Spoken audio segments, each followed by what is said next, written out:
ఆకాశవాణి చాదస్తం మించితే హాస్య నాటకం వింటారు. రచన శ్రీ పాటిబళ్ళ ఉమాశంకర్. నిర్వహణ శ్రీ ఎస్ రామగోపాల్. సహకారం శ్రీ ముత్తూజు సత్యనారాయణ. ఇందలి పాత్రలు ధరించినవారు: Sundaram Sri S Ramagopal, Krupa Srimathi Thumu Sravanthi, bus conductor Sri Madugula Krishnamohan, బామ్మ Srimathi CH Ushanaidu, officer Sri Reddy Ramakrishnareddy, inspector Vaikuntham Sri D Parameswarachari. వినండి చాదస్తం మించితే హాస్య నాటకం.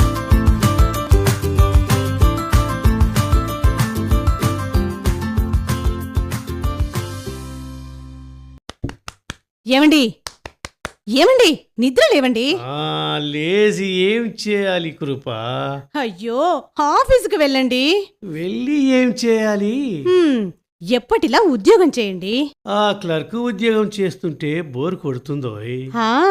రోజు అవే అకౌంట్స్ పద్దులు, దిక్కుమాలిన ఫైల్స్, నెలకోసారి అదే జీతం, పైగా జీతం రోజు అన్ని నోట్ల కట్టలే ఇస్తున్నారోయ్.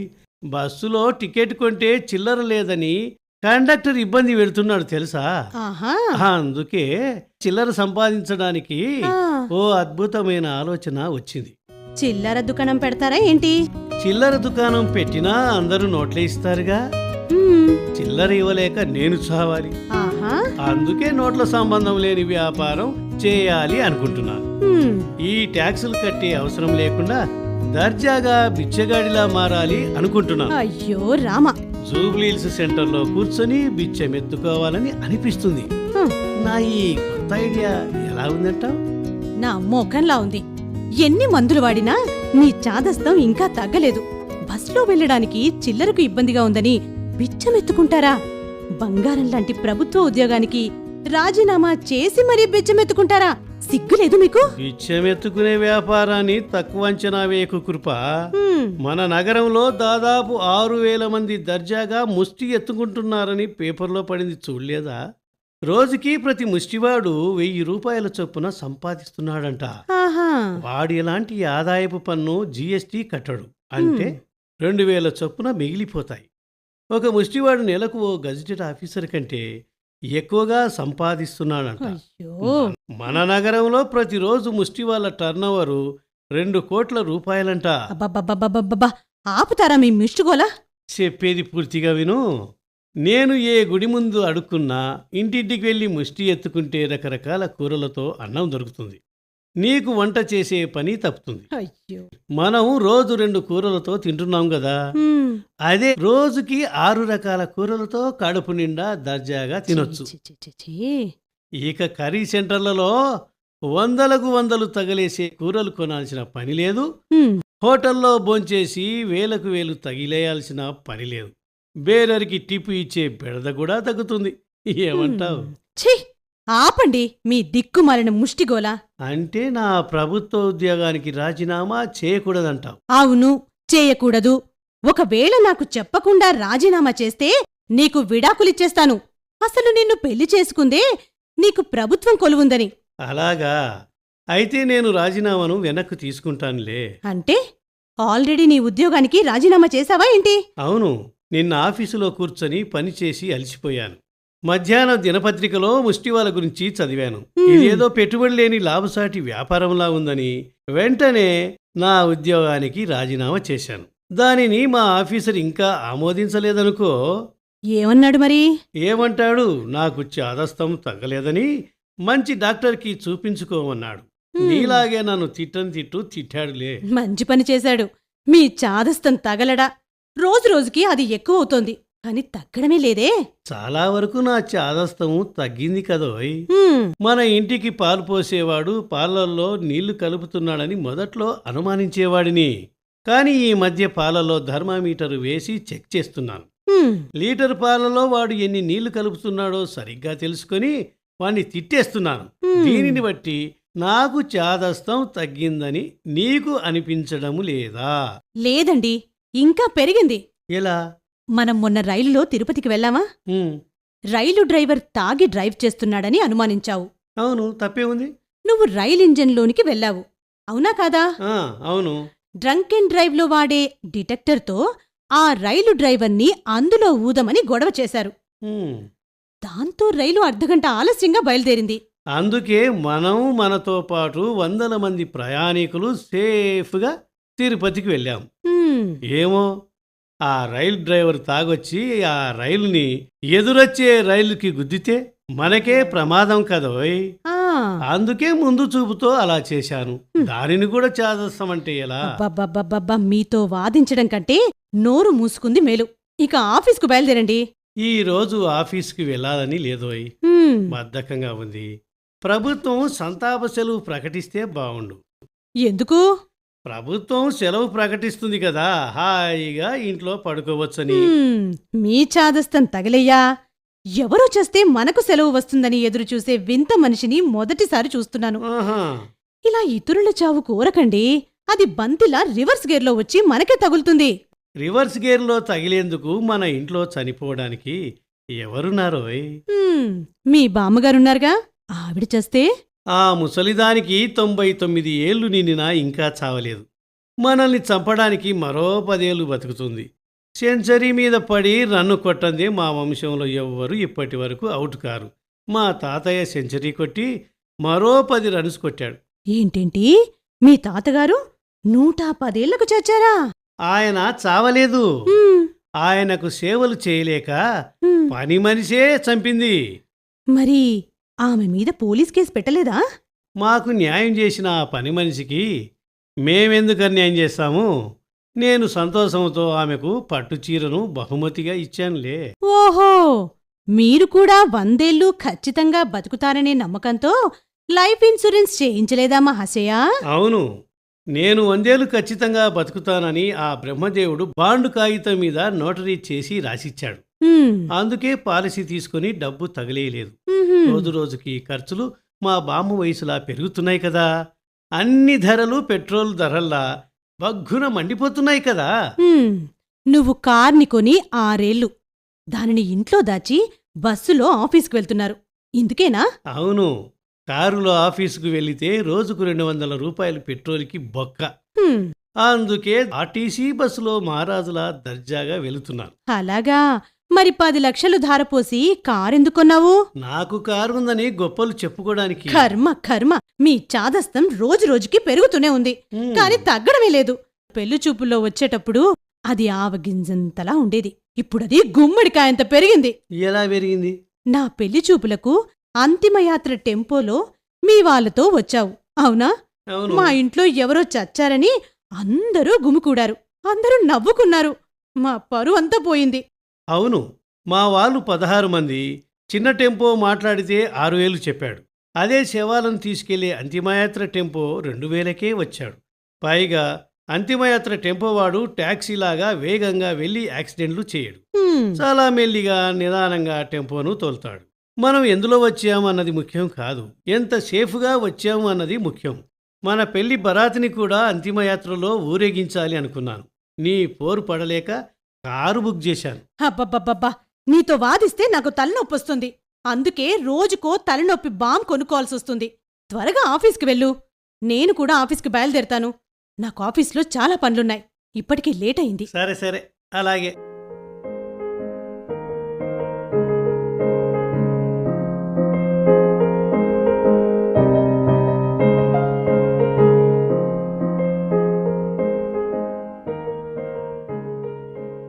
సుందరం, ఒరేయ్ సుందరం. పిలిచావా బామ్మా?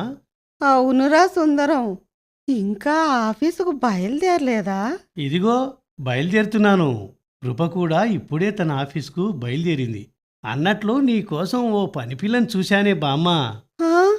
వద్దురా మనవడా, నాకు పని పిల్లలంటే భయం. ఎందుకే బామ్మా? ముక్కు పచ్చలారని మీ తాతయ్యను 111 ఏటే పనిపిల్ల చంపింది. మీ తాతయ్య ఇంకా చావలేదని పని మనిషి నాకు రాని విసుగొచ్చి చంపేసిందిరా. నన్ను కూడా పని పిల్ల చంపితే తాతయ్య రాత్రి పగలు డిటిఎస్ ఎఫెక్టులా దగ్గేవాడు. ఇంట్లో ఎవరికీ నిద్ర ఉండేది కాదు. పగలు కాసేపు కొనుక్కు తీసే పని మనిషికి ఒళ్ళు మండి తాతయ్య నోరుని దిండుతో మూసింది. అలా మూస్తే దగ్గు ఆగిపోతుంది అనుకుంది. కానీ ఊపిరాడక చస్తాడని ఆ పని మనిషికి మాత్రం ఏమి తెలుసు బామా. అందుకే నాకు కూడా భయంగా ఉందిరా. ఈ మధ్య నాకు కూడా దగ్గు వస్తుంది. నా దగ్గుకు నాకే నిద్ర పట్టడం లేదు. నువ్వు ఇప్పుడు పని పిల్లని పెడితే నన్ను కూడా చంపితే అమ్మో వద్దు. అసలే నా వయసు 99 ఏళ్ళు. కనీసం 200 ఏళ్ళైనా బతకాలనుందిరా. అంటే సచిన్ టెండూల్కర్ లాగా డబుల్ సెంచరీ కొడదామని ఆశే బామ్మ నీకు? ఏమిట్రా అపశకునం మాటలు? 100 ఏళ్ళు నిండగానే చావాలా ఏంటి? మరో 100 ఏళ్ళు బతకాలనుంది. అందుకే పెద్దలు శతమానం భవతి అన్నారు. శతమానం భవతి అంటే నిండు 100 ఏళ్ళు బతకమని అర్థం. ఇలా 99 ఏళ్ళు నిండాక మరో 100 ఏళ్ళు బతకమని కాదు. అంటే రోహిత్ శర్మ, విరాట్ కోహ్లీ కూడా ఇప్పటి వరకు T20లో డబుల్ సెంచరీ కొట్టలేదు. ఇక నువ్వేం కొడతావు?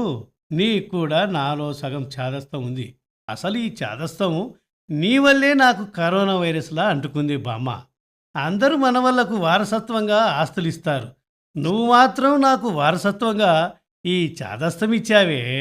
నాకు చాదస్తం లేదురా సన్నాసి. నీకే చాదస్తం కిలోల కొద్దీ ఉంది. ఆహా. నీ చాదస్తమే కరోనా వైరస్లా నాకు అంటుకుందేమోనని భయంగా ఉందిరా. సర్లే బామ్మ, నేను ఆఫీస్కు బయలుదేరుతున్నాను. ఇంటి బయట నుంచి తాళం వేసుకొని వెళ్తున్నాను, సరేనా? అదేంటి, నేను ఇంట్లో ఉండగా బయట నుండి తాళం వేయడం ఎందుకు? నిన్న వార్తల్లో విన్నావుగా, 2 దుర్మార్గులు ఇంట్లోకి జొరబడి ఓ పడుచు పిల్లను ఎత్తుకొని పోయారు. కానీ మన ఇంట్లో పడుచు పిల్ల లేదు కదరా. అది కాదే బామ్మ, నీకు 99 ఏళ్ళు నిండినా పడుచు పిల్లలా ఉంటావు, కాదంటావా? నీ తాటి ముంజ మొహం నువ్వును, కాటికి కాళ్ళు జాపిన ముసలి పీనుగను. నీ చాదస్తం తగలడా. బయట నుండి తాళం వెయ్యకురా. నేను 11 గంటలకు గుడికి వెళ్ళాలి. వద్దు, నువ్వు ఒంటరిగా అలా గుడికి వెళ్ళకే బామ్మ. ఏ, రోడ్డు మీద నిన్ను ర్యాగింగ్ చేస్తారు. నన్ను ఎవరు ర్యాగింగ్ చేస్తారా పడవా? మొన్న ఒక కుర్రకుంక నిన్ను బైక్ ఎక్కమని అనలేదు? అవును, ఊతకర్ర పట్టుకొని నేను కుంటుకుంటూ గజగజ వణుకుతూ నడుస్తుంటే నా అవస్థ చూడలేకపోయాడు పాపం. నా బైక్ ఎక్కుతావా మునిబామ్మ? ఇంటి వరకు లిఫ్ట్ ఇస్తాను అన్నాడు. తప్ప? అలా బైకు ఎక్కించుకున్నవాడు నిన్ను కిడ్నాప్ చేస్తే? ఈ ముసలి పేనుగును కిడ్నాప్ చేసే ప్రబుద్ధుడెవడురా? ఆయన నన్ను కిడ్నాప్ చేసి ఏం చేస్తాడు? ఏమో, నాకు 10 కోట్లు ఇవ్వు, లేకపోతే చంపేస్తామని బెదిరిస్తే? ఏంటిరా సుందరం, నన్ను చంపేస్తారని భయపడుతున్నావా? నిన్ను చంపేస్తే ఎందుకు బాధపడతానే బామ్మ? నిన్ను కిడ్నాప్ చేసి బెదిరించి డబ్బులు గుంజితే? ఈ ముసలిదాన్ని ఎవరు కిడ్నాప్ చేస్తారా అప్రాచ్యుడా? బామ్మా, ఇది అసలే కలికాలం, అందులోనూ చలికాలం, ఏదైనా జరగవచ్చు. నేను ఆఫీసుకు బయలుదేరుతున్నాను, సరేనా? మేం వచ్చేంత వరకు నువ్వు ఇంట్లోనే పడుకో. బయట నుంచి తాళం వేసుకొని వెళ్తాను. ఒక్క తాళం కూడా సరిపోదులే, 2 తాళాలు వేసుకొని వెళ్తాను.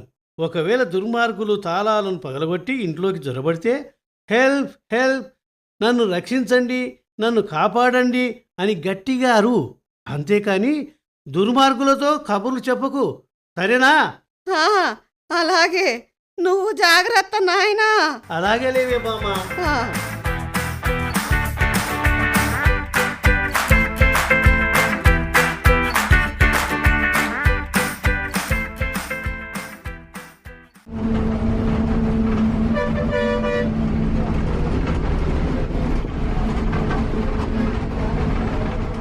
ఎవరు సార్ మీరు? నా పేరు సుందరం, తూది సుందరం అండి. ఇదేం కిరికిరి సార్? ట్రాఫిక్ కానిస్టేబుల్ లెక్క మా బస్సు డ్రైవర్ను డ్రంక్ అండ్ డ్రైవ్ డిటెక్టర్ విషయంలో గాలి ఉదవని పడి పరిచయం చేస్తున్నారు. అవును కండక్టర్, మీ డ్రైవర్ తాగి బస్సు నడిపితే? నడిపితే ఏమవుతుంది? బస్సు ఈ స్పీడ్గా పోతుంది. బస్సుతో పాటు మనం కూడా స్పీడ్గా పైకి పోతాం. తాగి డ్రైవింగ్ చేయరాదని బోర్డులను ట్రాఫిక్ పోలీసులు ఊరికే పెట్టలేదు. ఆల్కహాల్ డిటెక్టర్ విషయంలో ఊదామని ట్రాఫిక్ కానిస్టేబుల్ చెక్ చేస్తారు సార్. ఇట్లా పబ్లిక్ చెయ్యరు. బైకులు నడిపే వాళ్ళను, కార్లు నడిపే వాళ్ళను ట్రాఫిక్ కానిస్టేబుల్ చెక్ చేస్తారు. కానీ బస్సు డ్రైవర్లను ముందుగా చెక్ చేయాలని నేనంటాను. బస్సులో వందలాది మంది ప్రయాణికులు ఉంటారు. పొరపాటున డ్రైవర్ గుడుంబా తాగి బస్సు నడిపితే అందుకే నేను చేస్తున్నా. నువ్వు పక్కా హౌలాగా లెక్కున్నావురా భయ్. నా సర్వీసులా ఇట్లా బస్సు డ్రైవర్ని కూడా చెక్ చేసే ప్యాసింజర్ చూడలేరా భయ్. ఇందులో ప్రయాణికుల సేఫ్టీనే కాదు, మీలాంటి కండక్టర్ సేఫ్టీ కూడా ఉంది. అందుకే నేను చేస్తున్నాను. నిజమేననుకో, కానీ ఇంకో పాలి ఇటువంటి పాగల పని చేయకరా భయ్. నీ వల్ల బస్సు అర్ధగంట ఆలస్యంగా స్టార్ట్ అయింది. వేగం ముఖ్యం కాదు, సురక్షిత ప్రయాణం ముఖ్యం అనే ట్రాఫిక్ స్లోగన్స్ చదవలేదా కండక్టర్ అన్న? సర్లే, నువ్వు ఇంజన్ లెక్క వల్లి నా దిమాగ్ ఖరాబ్ చేయకు.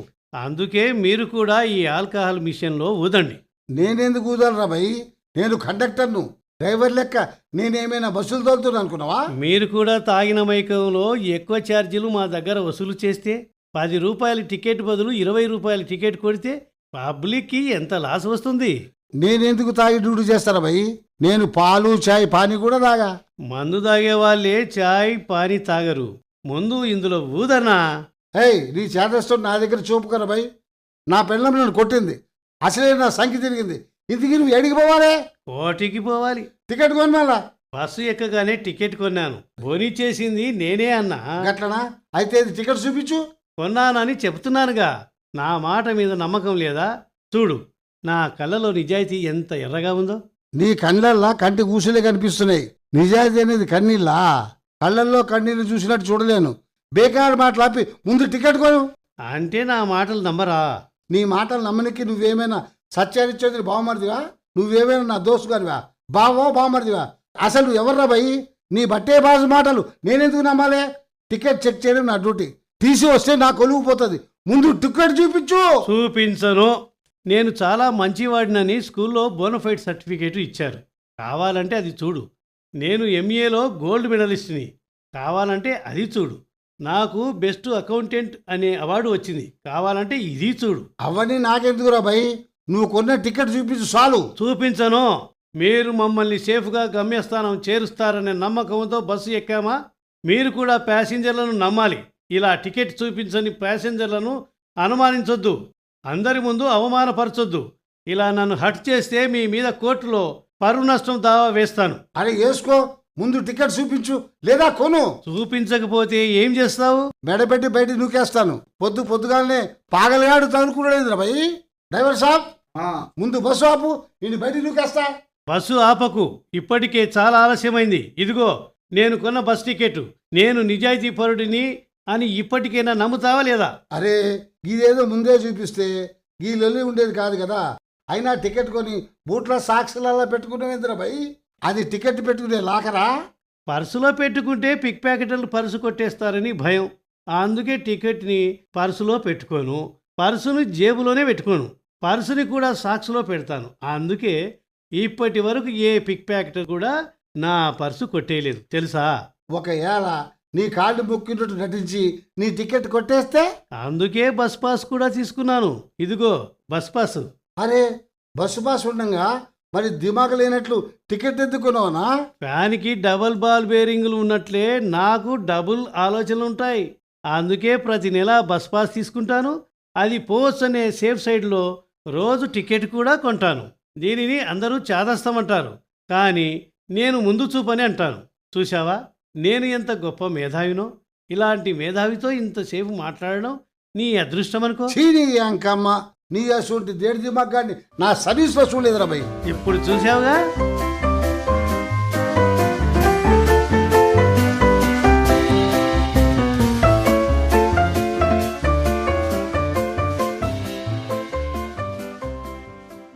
ఏమయ్యా సుందరం, ఎప్పటిలా ఆఫీసుకి గంట ఆలస్యంగా వచ్చావే? సారీ సార్, బస్సు ఆలస్యమైంది. బస్సు ఆలస్యం కాకపోవచ్చు, నువ్వే నీ చాదస్తంతో ఆ డ్రైవర్ తాగి ఉన్నాడో లేడో చెక్ చేసుకొని ఉంటావు. వాడితో ఓ గంట గొడవపడి కూడా ఉంటావు. అవును సార్, రోజుకు 200 యాక్సిడెంట్లు జరుగుతున్నాయి. 6 మంది ఆ ప్రమాదంలో చనిపోతున్నారు. 800 మంది డ్రంక్ అండ్ డ్రైవ్లో దొరుకుతున్నారు. కాబట్టి బస్సు డ్రైవర్ తాగిలేడని రుజువు చేసుకున్నాకే బస్సు ఎక్కుతాను, సురక్షితంగా ఆఫీసుకు వస్తాను, ఇంటికి కూడా సురక్షితంగా వెళ్తాను. ఓ పౌరుడిగా నా ప్రాణం నేను కాపాడుకోవడం తప్పా సార్? తప్పు కాదు సుందరం, కానీ చూసే వాళ్లకు ఇది చాదస్తంలాగా చెత్తగా అనిపిస్తుంది. ఎవరు నా గురించి ఏమనుకున్నా నేను పట్టించుకోను సార్. నాకు నా ప్రాణం ముఖ్యం, అంతే. సరే, నువ్వు ఎలా ఉండాలో అలాగే మసులుకో. అవును, మన ఆఫీసులో కొత్తగా బోర్డు పెట్టావేంటి? అవును సార్, ఈ ప్రభుత్వ కార్యాలయంలో లంచాలు తీసుకోబడవు, లంచాలు తీసుకోవడం తప్పు కాదు, కానీ ఇవ్వడం చట్టరీత్యా నేరం అని రాసింది నేనే. ఎలా ఉంది సార్? నీ ముఖంలా ఉంది. అంత బాగుందా సార్? ఏడ్చినట్లుందయ్యా. ఆ బోర్డు చదివితే ఈ ప్రభుత్వ కార్యాలయంలో లంచాలు తీసుకోబడును, లంచాలు తీసుకోవడం తప్పు కాదు, ఇవ్వడం కూడా చట్టరీత్యా నేరం కాదు అని హింటు ఇచ్చినట్లుంది. ముందు దానిని పీకి అవతల పారేయ్, లేకపోతే నిన్ను ఉద్యోగంలోంచి పీకి పారేస్తాను. ఉన్న ఒక ఉద్యోగం కాస్త ఊడితే నేను ఎలా బతకాలి సార్? బిచ్చమెత్తుకొని బతకవయ్యా. ముష్టెత్తుకొని బతుకుతానని నిన్న ఎలాగో నువ్వు రాజీనామా చేశావుగా, దానిని ఆమోదిస్తే నీ తిక్క కుదురుతుంది, నీ చాదస్తము తగ్గుతుంది. ఉద్యోగం పోతే బతకగలను, కానీ నా చాదస్తం పోతే బతకలేను సార్. Sorry sir. సరే సరే, అర్జెంటుగా ఈ సీల్ టెండర్ని హెడ్ ఆఫీసుకి తీసుకెళ్ళి ఇచ్చిరా. అలాగే సార్. నా కారులో వెళ్ళు, డ్రైవర్ కూడా కారులోనే ఉన్నాడు. ఆ డ్రైవర్ తాగి డ్రైవింగ్ చేస్తే? వాడు తాగడయ్యా. 10 ఏళ్లుగా నా దగ్గర డ్రైవర్గా ఉద్యోగం చేస్తున్నాడు. నాకు నమ్మకం లేదు. కావాలంటే నీ దగ్గర ఆల్కహాల్ డిటెక్టర్ మిషన్ గన్లా నీ బ్యాగులో వెంటేసుకొని తిరుగుతావు కదా, దాంట్లో వాడిని ఊదమని చెప్పవయ్యా. వాడు తాగడని నాకు తెలుసు సార్, కానీ ఎప్పుడు చూడు కారు తలుపులు తెరిచి నిద్రపోతుంటాడు. వాడు కారు నడుపుతూ నిద్రపోయి దేనికైనా గుద్దగలడు, కాబట్టి నేను మీ కారులో వెళ్ళను. నీ చాదస్తం నా చావుకు వచ్చేలా ఉందయ్యా. సరే, ఆటోలో వెళ్ళు. ఆ ఆటో డ్రైవర్ కూడా తాగి డ్రైవింగ్ చేయవచ్చు కదా. అయితే బస్సులో వెళ్ళరా మగడా. బస్సులో వెళితే ఆలస్యం అవుతుంది, కాబట్టి అంబులెన్స్ని పిలిపించండి. ఇప్పుడు ఎవ్వరికి ఏ రోగం వచ్చిందని అంబులెన్స్ పిలవాలయ్యా? అంబులెన్స్ పిలిపించాలంటే రోగమే రావాలా సార్? ఏదో ఒక మాయదారి వంక చెప్పి పిలిపిస్తే సరి. అంబులెన్స్ అయితే రెడ్ సిగ్నల్స్ దాటుకుంటూ వేగంగా వెళ్తుంది, దానిని చూసి అందరూ దారి వదులుతారు. యాక్సిడెంట్లు జరిగే సమస్య లేదు, కాబట్టి నేను త్వరగా హెడ్ ఆఫీస్కు చేరుకుంటాను. నీ చాదస్తం తగలయ్యా. ట్యాక్సీని బుక్ చేసినట్లు అంబులెన్స్ని మన నిత్యావసర పనులకు బుక్ చేయరాదురా మగడా. నాకు గుండె స్ట్రోక్ వస్తోందని నేను బుక్ చేసి వెళ్తాను సార్. కానీ వాడు నేరుగా ఆస్పత్రికే తీసుకెళ్తాడు, మన హెడ్ ఆఫీసుకు తీసుకెళ్ళాడు. హెడ్ ఆఫీసులో ఎండీ గారికి కూడా హార్ట్ స్ట్రోక్ రాబోతుంది, ఇద్దరిని తీసుకెళ్ళు అని అబద్ధాలు చెప్తానులే. మనకు సమయానికి పని కావాలి, సేఫ్గా ప్రయాణం జరగాలి, అది ముఖ్యం. ఏమంటారు సార్? నీ చాదస్తం రోజు రోజుకి ముదిరిపోతుందంటాను. సర్లే, ఎలాగో తగలడు. ఫోన్ మోగుతుంది, ఒక క్షణం సార్. ఎవరిదా ఫోను? నాదే సార్, నేను కొన్నదే. ఎవరిదా ఫోన్ అంటే ఎవ్వరు ఫోన్ చేస్తున్నారని అర్థం. నా లవర్ ఫోన్ చేస్తుంది సార్. నీకు ఇంట్లో ఇల్లాలు ఉండగా వీధిలో లవర్ని మెయింటైన్ చేస్తున్నావా? నీ సెల్ ఫోన్లో 2 సిమ్ కార్డులు ఉన్నట్లు ఇద్దరిని మెయింటైన్ చేస్తున్నావా? కాదు సార్, నా లవరే నాకు పెళ్ళాంగా మారింది సార్. మరి ఆ ముక్క ముందే చెప్పవచ్చుగా. ముందు ఆ ఫోన్ లిఫ్ట్ చేయి. హలో, చెప్పు కృపా డార్లింగ్, ఎలా ఉన్నావే? ఆరోగ్యం బాగుందా? అందరూ బాగున్నారా? ఎండలు ఎలా ఉన్నాయే? పొద్దుటే ఇంట్లోంచి వెళ్లారుగా, 6 ఏళ్ల తర్వాత కలిసిన ప్రేయస్తో మాట్లాడినట్టు ఎలా ఉన్నావు, ఆరోగ్యం బాగుందా, అందరూ బాగున్నారా, ఎండలెలా ఉన్నాయి అలా అడుగుతారేంటి? నేనంతే లేవే. నీ చాదస్తం ఎండ తీవ్రతలాగా రోజు రోజుకి పెరుగుతుంది. ఇంట్లో ఎలాగూ తిడతావు, చివరికి ఫోన్లో కూడా తిట్టారా? ఇంతకీ విషయమేంటో చెప్పు. మీరు బామ్మని ఇంట్లో వేసి బయట నుంచి తాళం వేసి ఆఫీసు కిందకెళ్లారు. ఆమె ప్రాణం కాపాడేందుకు. నువ్వు ఆమె ప్రాణం కాపాడలేదయ్యా, ఆమె ప్రాణం తీశావు. నేను ఆమెను చంపలేదే. నువ్వు చేసిన ఆ చాదస్తపు పనికి ఆమె గుండె పగిలి చచ్చింది. గుండె పగిలి రక్తం ఇంటి గోడల మీద పడలేదుగా. అయ్యో, గుండె పగిలి చచ్చింది అంటే నిజంగా గుండెకాయ గుండె పగిలినట్టు ఢామ్ అని పగలదురా మగడా. అవునా? భయంతో ఆమె గుండె నరాలు బిగుసుకొని ఉంటాయి, అందుకే భయంతో చచ్చుంటుంది. సరే సరే, నేను పాడెకు కావాల్సిన కట్టే బట్ట తీసుకొని వస్తానులే. కట్టే బట్ట అంటే అంటే పాడెకు కావాల్సిన వెదురుకర్రలు, తొత్తిలి, మరమరాలు, శవం మీద కప్పే పట్టుశాలువ, తమలపాకులు, బుక్క, గులాల్, సెంటు, చితికుండ, అగరొత్తులు, డాల్డా, నెయ్యి, హారతి, కర్పూరము, పాలు లాంటి సామాగ్రి అని అర్థం. వాటిని షార్ట్కట్లో కట్టే బట్ట అంటారులే. అవన్నీ మనం తేవడం ఏంటండి? అయ్యవారు తీసుకొస్తాడులే. అయ్యవారికి డబ్బులు ఇస్తే కమిషన్ నొక్కేస్తాడే. కాబట్టి చావు మెటీరియల్ మనమే కొంటే మంచిది. మీ చాదస్తం తగలడా! ఏదో ఒకటి చేయండి. త్వరగా ఇంటికి రండి. శవాన్ని చూస్తే నాకు భయం. రేపు చావు చేయాలి. కాబట్టి మీరు వెంటనే వచ్చి నలుగురికి ఈ వార్త చెప్పండి. రండి. అలాగే అలాగే, లైన్ కట్ చెయ్యి. హ్మ్. మీ బామ్మ చనిపోయినందుకు ఐఎమ్ వెరీ సారీ సుందరం. ఇందులో బాధపడాల్సింది ఏముంది సార్? ముసల్దానికి 99 ఏళ్ళు నిండాయి. అన్ని సుఖాలు సంపూర్ణంగా అనుభవించింది. హాయిగా బతికింది. పుట్టినవాడు గిట్టక తప్పదు కదా. పాన్ కార్డు లాగా పర్మనెంట్గా ఉండలేముగా. కాబట్టి ఆమెను సంతోషంగా కాటికి పంపిస్తారు. సర్లే, ముందు నువ్వు ఇంటికెళ్ళు. హెడ్ ఆఫీస్కి నేను వెళతాను. పర్వాలేదు సార్, నేను ఎలాగో అంబులెన్స్ బుక్ చేస్తున్నానుగా. దాంట్లోనే పని జరిగాక ఇంటికి కూడా వెళ్తానులే. అంబులెన్స్లో ఇంటికి వెళ్ళడం ఏంటయ్యా? నీ చాదస్తం తగలయ్యా. త్వరగా వెళ్ళవయ్యా.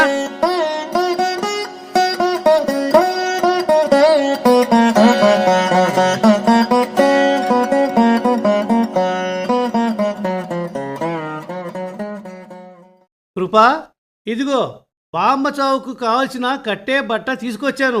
ఏమండి ఏమండి, ఆ, మీకు గుడ్ న్యూస్ అండి. ఏంటి? బామ్మ చనిపోలేదు. బామ్మ చనిపోలేదా? ఎంత బ్యాడ్ న్యూస్ చెప్పావు కృపా. అయ్యో, బామ్మ చనిపోలేదంటే సంతోషించక షాక్ అవుతావేంటండి? బామ్మ సెంచరీ కొట్టకుండా 99 ఏళ్లకే చనిపోదని నా అనుమానం నిజమైంది. మా వంశంలో ఇప్పటి వరకు 100 ఏళ్ల లోపు ఎవరూ చనిపోలేదు. బామ్మ 99 ఏళ్లకే ఎలా చనిపోయిందని అనుమానిస్తూనే కట్టే బట్ట కొన్నాను. ఇంతకీ బామ్మ ఎలా బతికింది? బామ్మను బతికించిన ఆ డాక్టర్ ఎవరు? ఆమెను ఇంట్లో బంధించి మీరు తాళం వేసుకుని వెళ్లారుగా. అవును. ఒంటరిగా ఉన్న ఆవిడికి గుండె నరాలు బిగుసుకుని సోఫాలో పడిపోయింది. ఉమ్, నా దగ్గరున్న డూప్లికేట్ తాళంతో తలుపు తెరిచి చూశాను. ఆమెను లేపితే లేవలేదు. ఆ, ఎంత పిలిచినా ఆమెలో చలనం లేదు. ఆహా, నాకు భయమేసి మీకు ఫోన్ చేసి చెప్పాను. అవును. ఆ తర్వాత నేనేడుస్తుంటే పక్కింటి డాక్టర్ జగన్ గారు వచ్చి ఆమె నాడి పట్టి చూశారు. ఉమ్, ఆమె గుండె మీద నిమిరి పిడిగుద్దులు గుద్దాడు. అంతే, ఆమె లేచి కూర్చుంది. ఎంత ఘోరం జరిగింది కృపా. ముందు ఆ డాక్టర్కి బుద్ధి చెప్తాను. ఏమిట్రా సుందరం, నేను బతికానని చెప్తే సంతోషించక ఏడు ముఖం పెట్టావే. నువ్వు బతికినందుకు సంతోషం ఎక్కడ తగలనింది? ఆ? కానీ నువ్వు చచ్చావనుకొని పాడే సామాగ్రి తీసుకొచ్చాను. 10,000 ఖర్చు చేశాను. ఇప్పుడు ఆ సామాగ్రి వేస్ట్ అయిపోయిందని బాధగా ఉందే. నీ చాదస్తం సంతకెళ్ళ బామ్మ బతికిందనే సంతోషం కంటే చావు సామాగ్రి వేస్ట్ అయిపోయిందని ఏడ్చే సన్యాసిని మన దేశంలో మొదటిసారి చూస్తున్నాన్రా. నీకేం, నీతులు బాగానే చెబుతావు. గుడ్డు పెట్టే కోడికి నొప్పి తెలుస్తుంది. కష్టపడి సంపాదించే నాలాంటి వాడికి ఆ డబ్బు విలువ తెలుస్తుంది. ఆ సామాగ్రి విలువ 10,000. ఆ 10,000 ఉంటే నేను 2 ఏళ్ల పాటు బస్సులో తిరుగుతాను తెలుసా? అయ్యో సర్లేండి, అంతా మన మంచికే జరిగింది. ముందు మీరు తీసుకొచ్చిన ఆ దహన సంస్కారాల సామాగ్రిని వాపస్ చేసిరండి. కాటికి వెళ్ళిన శవం తిరిగి ఇంటికి రాదు. క్లబ్లో ఖర్చు చేసిన డబ్బు తిరిగి రాదు. ఒక్కసారి అమ్మిన చావు సామాగ్రిని వాపసు తీసుకోరు. ఆ కొట్టువాడు ముక్కు మీద కొట్టినట్లు ముందే చెప్పాడు. అయితే దానిని వీధి చివర్లో ఉన్న చెత్త డబ్బాలో వేసిరండి. 10,000 సామాగ్రిని ఎలా పడేస్తాను? డబ్బులు చెట్లకు కాస్తున్నాయా? 10,000 అంటే నీకు తమాషాగా ఉందా? మరిప్పుడు దానిని ఏం చేస్తారండి? మన ఇంట్లో అటక మీద దాస్తాను. బామ్మ ఏదో ఒక రోజు చస్తుందిగా, అప్పుడు శుభ్రంగా దాన్ని వాడుకుందాం. ఒరే చాదస్త పీనుగా, ఇంట్లో పాడే సామాగ్రిని దాచుకుంటే అరిష్టంరా. ముందు దాన్ని బయటపడేసిరా. ఉండవే బామ్మ, నీ దిక్కుమాలిన మూడాచారాలు చాదస్తంతో నన్ను విసిగించకు. మనిషి అన్నాక చనిపోడా? ఎప్పటికైనా పాడే సామాగ్రి కొనుక్కొని రావాల్సిందేగా. అందుకే అడ్వాన్స్గా ఇంట్లో దాచుకుంటే తప్పేం కాదు. గ్యాస్ని, పప్పులు, బియ్యాన్ని 2 నెలల ముందే కొని ఇంట్లో దాచుకోమా? ఇది అంతే. అంటే ఇప్పుడు ఆ పాడ సామాగ్రిని ఇంట్లోనే దాస్తావట్రా నీచుడా. అవును, తప్పేముంది? ఆ? నాణ్యత గల వెదురు కర్రలు, తుత్తిలి, ఊతకర్రలు, తెవ మీద కప్పే పట్టుశాలువ, బుక్కా, గులాల్, సెంటు, చితికుండ లాంటి సామాగ్రి ప్రేమతో తెచ్చాను బామ్మ. ఆ? ప్రేమతో తెచ్చావా? డబ్బుతో తెచ్చానని ఇందాక అన్నావు కదరా. అంటే నీ మీద ఉన్న ప్రేమతో నీ చితిని కిరోసిన్తో కాల్చకూడదనుకున్నాను. అందుకే ఎంతో ప్రేమతో 5 కిలోల డాల్డాను తీసుకొచ్చానే. ముందు వాటిని చెత్త బుట్టలో పడేసిరా, లేకపోతే నిన్ను చంపి వాటిని వాడుకుంటాము, లేదా నేను చచ్చి వాటిని వాడుకునేలా చేస్తాను. సర్లే, ఏడవకు. ఈ ప్యూర్ డాల్డా నెయ్యిని ఇంట్లోకి వాడుకోవచ్చు. గంధపు చెక్కలు తీసుకొచ్చాను, వాటిని పూజకు వాడుకోవచ్చు. ఇక కుంకుమ, పసుపును దేవుడి పూజకు వాడుకోవచ్చు. తమలపాకులను మనం కిల్లి వేసుకోవచ్చు. ఇక ఈ పాడ మీద కప్పాల్సిన దండలను గుడిలో అమ్మి వస్తానులే. పోతే వెదురు కర్రలు, సుత్తిలి, ఊతకర్రలు, శవ మీద కప్పే పట్టుశాలువ, బుక్కా, గులాల్, సెంటు, చితికుండ ఇలాంటి సామాగ్రి అటక మీద దాస్తానులే. అలా కొంపదీసి శవం మీద చల్లాల్సిన మరమరాలను బుక్కరుగా. బాగా గుర్తు చేశావు. మరమరాలను రోజుకి నీ చొప్పున వారం రోజుల్లో బ్రేక్ఫాస్ట్గా తినేస్తానులే. సిగ్గు లేకపోతే సరే, నువ్వలా తినడానికి వీల్లేదు. అయితే నువ్వు బామ్మ కలిసి తినండి. పైగా బామ్మకు పళ్ళు లేవుగా, మరమరాలను చప్పరిస్తుంది. నువ్వు ఇలాంటి తలతిక్క పనులు చేస్తే ఒప్పుకోనంతే. ఓసిన వెర్రి వైఫు, మనం దేవుడి దగ్గర వెలిగించే దీపంలో, శవం తల దగ్గర వెలిగించే దీపంలో వాడేది నూనె ఒకటే, ఆ మంట కూడా ఒకటే. శవం తల దగ్గర వెలిగించేందుకు తెచ్చిన మట్టి దీపాల చిమ్మెలను దేవుడి దగ్గర పెట్టు. అందులోని దూది ఒత్తిని పడేకు, శుభ్రంగా వాడుకో. తెలుసుకో. వరే వరే, శవం మీద బట్టలు తీసుకుని తలపాగా చుట్టుకుని కక్కుర్ది ఎదవా. శవం మీద చల్లిన మరమరాలను ఏరుకు తినే నికృష్టుడా. శవం నోట్లో పెట్టిన కిళ్ళిని తీసుకుని తినే ఎదవా. శవం ఊరేగింపులో చల్లిన చిల్లర ఏరుకుని ముందు నష్టపోడా. చిల్లరంటే గుర్తుకొచ్చింది. నీ శవం మీద చల్లడానికి 200 రూపాయలు నోటిచ్చి 100 రూపాయల బిల్లల చిల్లర తెచ్చాను. ఆ చిల్లరను నేను బస్సులో వాడుకుంటానులే. ఇలాంటి మాటలు నేను వినడం కంటే చస్తేనే బాగుండేదిరా. నీ మాటలతో నేను చంపేలా ఉన్నావు.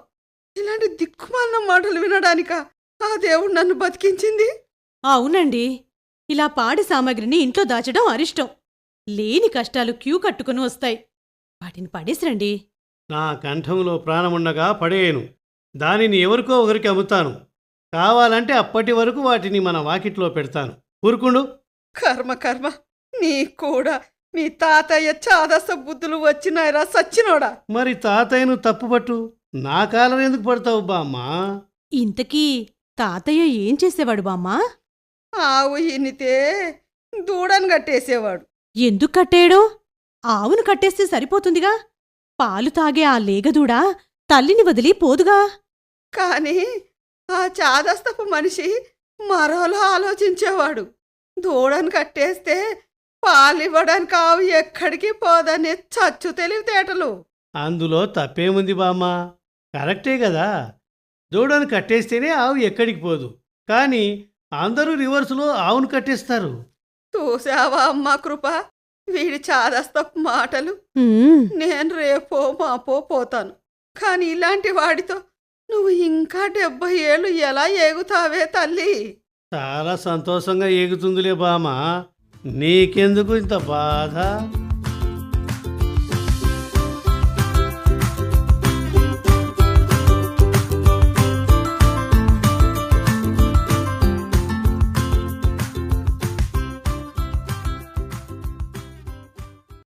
ఏంటయ్యా సుందరం, మీ బామ్మ చనిపోయిందిగా. ఈరోజు ఆమె చావు కదా, మరి నువ్వు ఆఫీస్కి వచ్చావే? నా బాధ ఎవరికి చెప్పను సార్. మా బామ్మ బతికి చచ్చింది, అది కాదు నా బాధ. ఆమె చావు కోసం 10,000 దారపోసి కొన్న పాడే సామాగ్రి వేస్ట్ అయిపోయిందని బాధగా ఉంది సార్.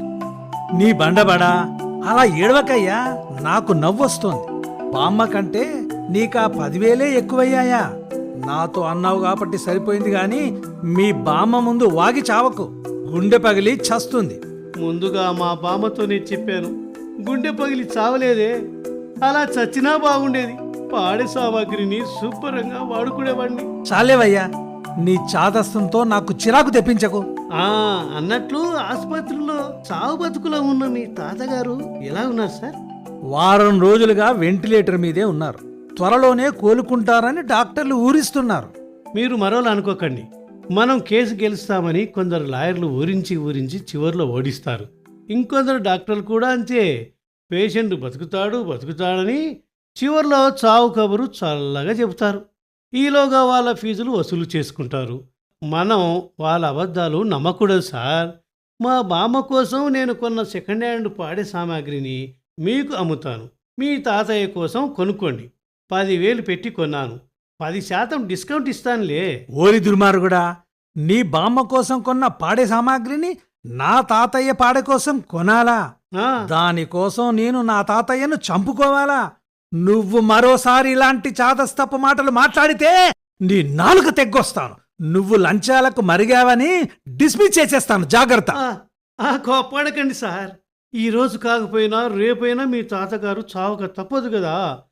ఎన్ని రోజులని ఆ దిక్కుమాలిన వెంటిలేటర్ మీద చచ్చే వరకు బతికిస్తారు? అతనికి జీవహింస, మీకు డబ్బు హింస. నా మాట విని చంపేయండి, లేదా నేనే ఆ వెంటిలేటర్ను స్విచ్ ఆఫ్ చేస్తాను. సరేనా? అప్పుడు నిన్ను మర్డర్ కేసు కింద జైలుకు పంపిస్తాను. మరొక్క మాట మాట్లాడితే ఈసారి తప్పకుండా నిన్ను డిస్మిస్ చేస్తాను. నోరు మూసుకొని పడుండు. మంచికి పోతే చెడు ఎదురైనట్లుంది మీ వ్యవహారం. సరే సార్, మీ ఇష్టం.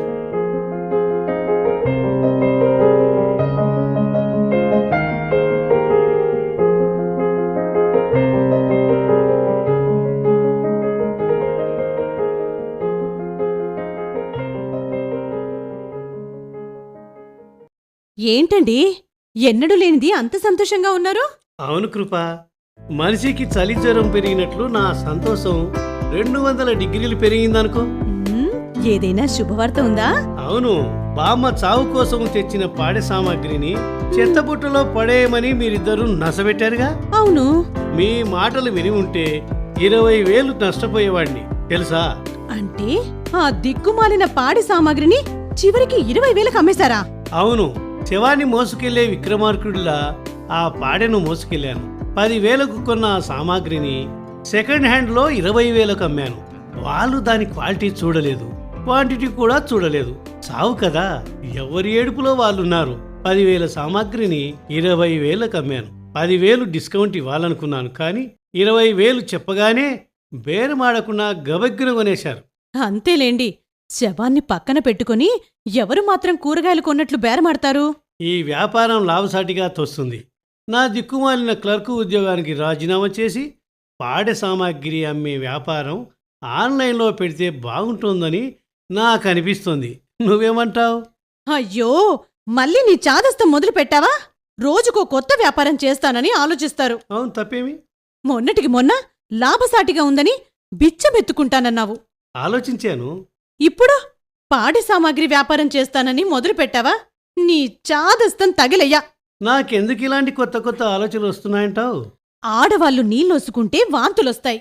మీలాంటి వాడికి చాదస్తం ముదిరితే ఇలాంటి దిక్కుమాలిన ఆలోచనలొస్తాయి. ఉహుం. నోరు మూసుకుని స్నానం చేసిరండి, అన్నం వడ్డిస్తాను. సరే, అలాగే వచ్చేద్దాం పద.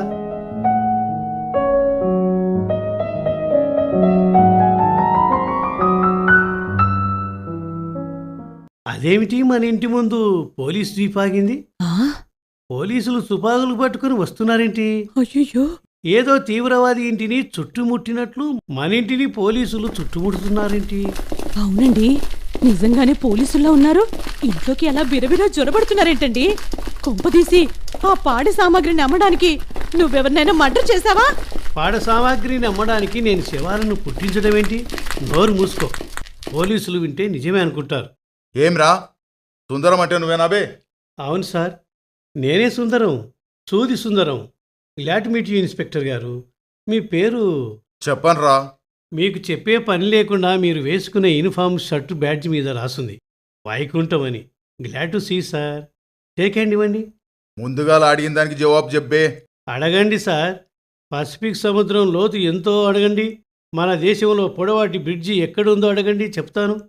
టీమిండియా ఎన్ని ప్రపంచ కప్పులు కొట్టిందో అడగండి. వర్లకు బే, నువ్వేమైనా గూగుల్ వెబ్సైట్ వారా నిన్ను అడగడానికి?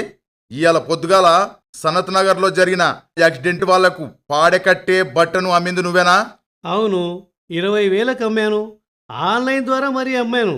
అలా అమ్మడం తప్పు కాదే. ఆ పాడెతో పాటు నువ్వు కూడా బొందలగడకు పోయినావా? అవును, వెళ్ళాను. తప్ప?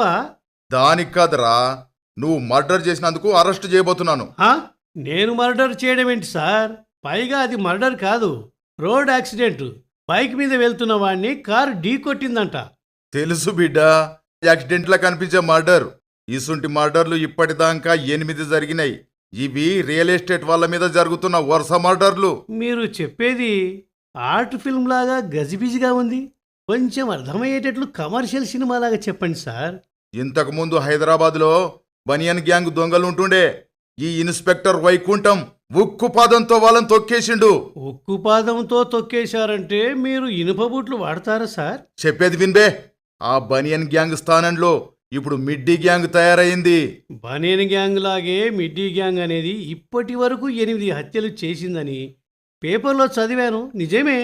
మరి వాళ్ళను పట్టుకుని ఎన్కౌంటర్ చేయక మీరు ఏం చేస్తున్నారు? ఆ పని మీదనే వచ్చిన. చెప్పేది మొత్తం విను. ఆ మిడ్డీ గ్యాంగ్ సలగాండ్లు చాలా హుషార్మంతులు. ఇప్పటి వరకు 8 మర్డర్లు చేసినా శవాలు దొరకలేదు. ఆ? ఏ చిన్న క్లూ కూడా దొరకలేదు. ఆహా. కానీ నీ వల్ల మొత్తం తెలిసిపోయింది. తీగ లాగితే డొంకంతా కదిలిందిరా. నేను కరెంటు తీగను లాగలేదు. ఇక వాళ్ళ డొంక ఎలా కదిలిస్తాను సార్? ఆ మిడ్డీ గ్యాంగ్ వాళ్ళు సుపారీ తీసుకుని రియల్ ఎస్టేట్ వాళ్ళని చంపుతుండ్రు. ఆ, అందరి లెక్క కత్తులు బాంబులు వాడరు. చాలా తెలివిగా యాక్సిడెంట్ చేస్తుండే. ఒకడు కార్లో యాక్సిడెంట్ చేసి ఉరికిపోతుండే. శవం రోడ్డు మీద పడిపోగానే మరొకడు అంబులెన్స్ తీసుకొని వస్తుండే. ఆ. వాడు ఆ శవాన్ని తీసుకొని ఒక బస్తీలోనికి వెళ్తుండే. మరొక్కడక్కడ సినిమా జూనియర్ ఆర్టిస్టులను ఓ 30 మందిని పెడుతుండే. ఆ శవం రాగానే వాళ్ళు సొంత మనుషుల లెక్క లబోదిబోమని ఏడుస్తుండే. ఈలోగా మరొకడు పాడే కట్టే బట్టతో వస్తుండే.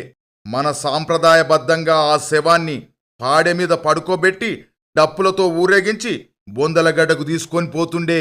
అక్కడ సంప్రదాయబద్ధంగా పీనుగును కాష్టంలో తగలబెట్టి ఏడుస్తూ వెళ్ళిపోతుండే.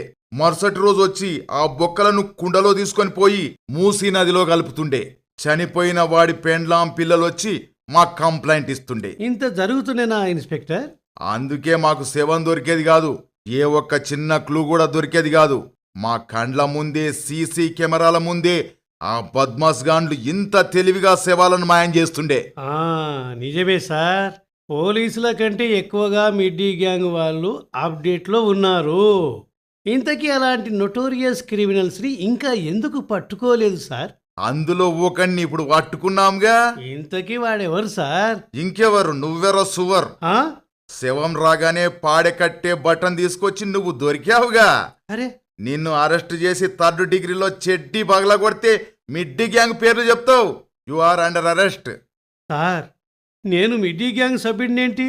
నా పిండాకుడిలో చికెన్ కర్రీ. నేను గవర్నమెంట్ ఉద్యోగిని, క్లర్కుని. కావాలంటే నా ఐడి కార్డు చూపిస్తాను, చూడండి. మరి నువ్వు పాడెకట్టే బట్ట తీసుకొని శవంతానికి ఎందుకు పోయినవురా? అంటే ఇదంతా మీ ప్రీ ప్లానింగ్. వాడు చస్తాడని నీకు ముందే తెలుసు. అందుకే అక్కడ యాక్సిడెంట్ కాగానే అంబులెన్స్ కంటే ముందే ప్లాన్ ప్రకారం పాడెకట్టే బట్టతో రెడీగా చేరుకున్నావు కదూ.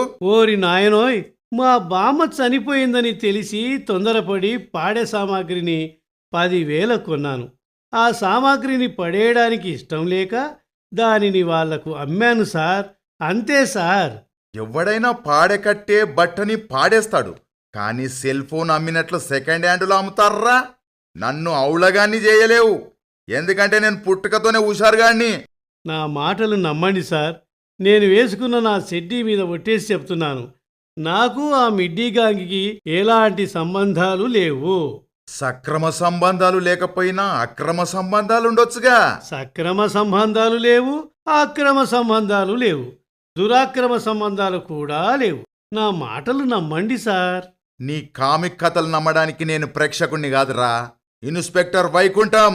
కంఠంలో ప్రాణముండగా ఎదుటి మనిషి మాటలు నమ్మడి వైకుంఠం. సార్, మర్యాదగా నిజం చెప్పు, లేదా నీ నోట్లో లాఠీ కుక్కి నిజం కక్కిస్తాను బిడ్డా. మీరు నోట్లో లాఠీ కుక్కితే తిన్న తిండి కక్కుతాను. నిజం కక్కలేను సార్. నువ్వు గట్టి పిండానివేరా. పద, ముందుగా స్టేషన్కి పద. సార్ వద్దు సార్.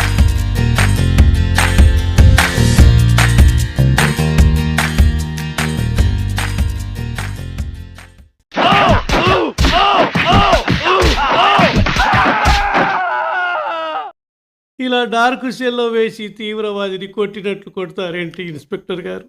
అలా ఆంబోతుని కొట్టినట్లు కొట్టకండి సార్. కొంచెం డిస్కౌంట్ ఇవ్వండి సార్. కొంచెం డిస్కౌంట్ ఇవ్వండి సార్. డిస్కౌంట్ ఇవ్వడానికి చేనేత కార్మికుల లుంగీలు అమ్ముతున్నానరా? చూస్తుంటే పెద్ద లస్కు టపగాని లెక్కున్నావు. 8 మర్డర్లు ఎట్లా చేసినావురా? ఇంట్లో దోమలను బొద్దింకలను హత్య చేయడానికే భయపడి చచ్చే పిరికి పొందను సార్. నేను 8 హత్యలు చేయడం ఏంటి మహాప్రభో, నన్ను వదిలేయండి. ఏ, నిన్ను ఇడిసి పెడితే మరో మర్డర్ చేస్తావా? కాదు సార్, బతుకు జీవుడు అన్నట్లు పారిపోతాను. ఇంతకాలం పారిపోయింది సలదాబే, ఇంకా ఉరికిపోవడానికి సిగ్గులేదా? ఇకనైనా నిజం చెప్పు. మీ మిడ్డీ గ్యాంగ్లో మొత్తం ఎంతమంది ఉండ్రు? అందులో నీ పోర్ట్ఫోలియో ఏది? ఈ పీనుగుల కట్టే బట్టలను ఎన్ని రోజుల ముందు కొని ఇంట్లో దాచినావు? ఓ హత్యకు నువ్వు తీసుకునే సుపారీ ఎంతరా? సార్, మీరు ఆ బూట్లు వదిలేసి చెప్పులేసుకుని రండి సార్. ఎందుకు? మీరు అడిగిన ఆ ప్రశ్నలలో ఏ ఒక్కదానికి నాకు జవాబు తెలిసినా మీ చెప్పించుకొట్టండి సార్. ఆల్రెడీ నేను చెప్పులేసుకునే వచ్చినా. నిజం చెప్పకపోతే నిజంగానే చెప్పుతో కొడతా బిడ్డ. చెప్పు, మర్యాదగా చెప్తావా లేక ఐస్ క్యూబులు తెచ్చి పెట్టమంటావా? మంచి టేస్టీ ఐస్ క్రీమ్ తెప్పించండి సార్, మంటతో పోటెక్కిపోతుంది. ఐస్ క్యూబ్లు నోట్లో బెటర్ బే హౌలే. అర్థమైంది, ఇక నిజం చెప్తాను. షెబ్బాస్, నిజం చెప్పు. నాకు ఆ మిడ్డీ గ్యాంగ్కి ఎలాంటి సంబంధం లేదు సార్. ఇదే నిజం. కావాలంటే తిరుపతికి వెళ్దాం. తిరుపతికి ఎందుకు? వాళ్ళు అక్కడుండ్రా? కాదు, తిరుపతికి వెళ్ళి ఆ ఏడుకొండల వెంకటేశ్వర స్వామి మీద ప్రమాణం చేసి చెప్తారు సార్. అనవసరంగా నా దిమాగ్ ఖరాబ్ చేయకురా. అయితే యాదగిరి గుట్టకు వెళ్దాం సార్. యాదగిరి గుట్టకెందుకు? వాళ్ళు అక్కడుండ్రా? కాదు, లక్ష్మీ నరసింహస్వామి మీద ప్రమాణం చేసి చెప్తాను. ఆ బద్మాష్ గాళ్ళు ఎక్కడున్నారో చెప్పడానికి యాదగిరి గుట్టకెందుకురా పాగల్? ఇక్కడే చెప్పు. నాకు తెలియదని ప్రమాణం చేయడానికి వెళ్దామంటున్నాను సార్. నిన్ను యాదగిరి గుట్టకు తిరుపతికి దిప్పడానికి నేను పుణ్యక్షేత్రాలు నడిపే బస్సు డ్రైవర్ని కాదురా, ఇన్స్పెక్టర్ వైకుంఠం. కంఠంలో ప్రాణముండగా నేరస్తులు చెప్పేది నమ్మడి వైకుంఠం.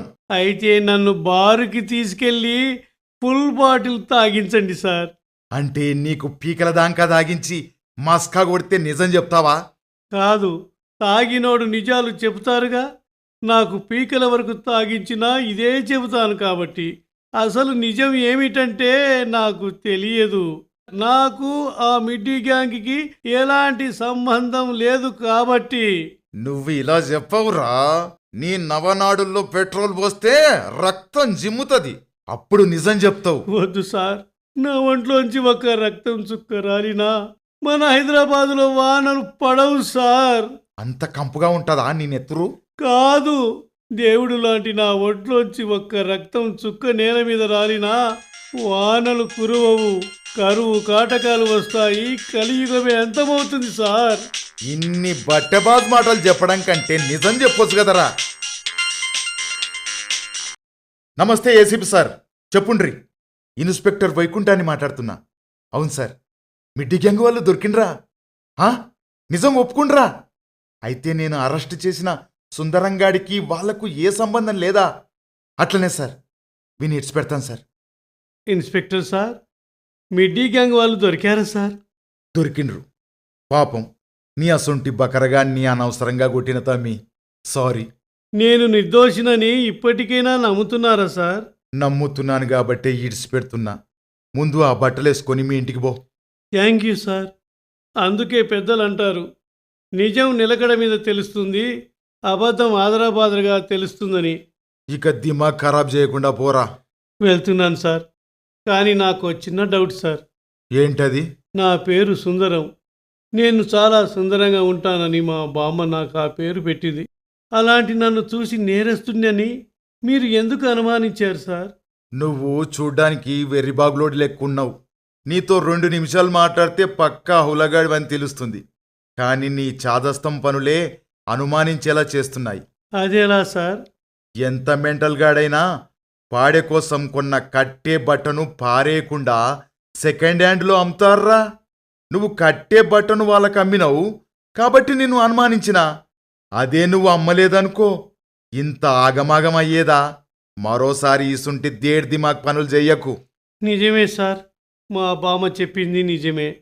ఆమె చెబితే మూఢనమ్మకం అనుకున్నాను, కానీ అది మూఢనమ్మకం కాదు, అరిష్టం అని తెలిసింది సార్. అంటే ఆ పాడే సామాగ్రిని మా ఇంటి వాకిట్లో పెట్టినప్పటి నుంచి నాకు కష్టాలు మొదలయ్యాయి. అటు ఆఫీసులో ఆఫీసర్ నన్ను డిస్మిస్ చేయబోయాడు. అవునా? గాలికి పోయే కంప తల మీద పడ్డట్టు మిడ్డీ గ్యాంగ్ కేసు నా మీద పడింది. ఒకదానిని మించి మరొకటి బంపర్ ఆఫర్లా మీద పడ్డాయి. ఇంతకు మించిన అరిష్టం ఇంకేముంటుంది సార్? ఇంకెన్ని అరిష్టాలు రాబోతున్నాయో. నా భార్య ఫోన్ చేస్తుంది, ఒక్క నిమిషం సార్. చెప్పు కృపా, నేను ఇంకా బతికి ఉన్నానులే. నన్ను ఇంకా ఎన్కౌంటర్ చేయలేదులే. నేను నిర్దోషినని తెలిసి ఇన్స్పెక్టర్ గారు ఇప్పుడే వదిలేశారు. ఏంటి, నన్ను లాకప్లో వేసి కొడుతున్నారని తెలిసి బామ్మ గుండె స్ట్రోక్ వచ్చి చనిపోయిందా? వస్తున్నాను, వెంటనే ఇంటికి వస్తున్నాను కృపా, వస్తున్నాను. చూశావా సుందరం, నీ అరిష్టం నిన్ను ఇంకా ఇడిచిపెట్టలేదు. అవును సార్, పాపం పాములా పగబట్టినట్లుంది. రేడియో సిగ్నల్స్ లాగా నన్ను సిటీలో వదిలేలా లేవు. ఏ కాశీకో పోయి నా పాపాలను కడిగేసుకుంటాను సార్. సర్లే, ముందింటికి పో. ఈసారి కూడా పాడే కోసం కట్టే బట్ట కొనుక్కొని పోతావా? ఒక్కసారి చేసిన పాపానికి బుద్ధి బాగా వచ్చింది సార్. మళ్ళీ అలాంటి చాదస్తపు పనులు చేయను సార్. మా బామ్మ ఆత్మ నా కోసం ఎదురు చూస్తూ సంచరిస్తూ ఉంటుంది. ఇక నా చాదస్తము తగ్గించుకుంటాను సార్, తగ్గించుకుంటాను.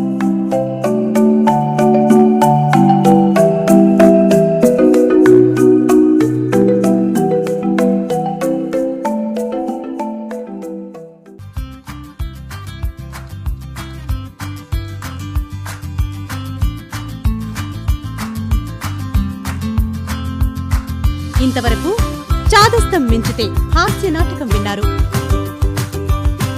రచన శ్రీ పాటిబళ్ళ ఉమాశంకర్.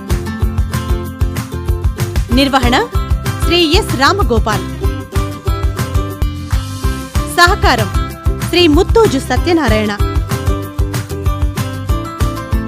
ఇందలి పాత్రలు ధరించినవారు: Sundaram Sri S Ramagopal, Krupa Srimathi Thumu Sravanthi, bus conductor Sri Madugula Krishnamohan, బామ్మ Srimathi CH Ushanaidu, officer Sri Reddy Ramakrishnareddy, inspector Vaikuntham Sri D Parameshwarachari.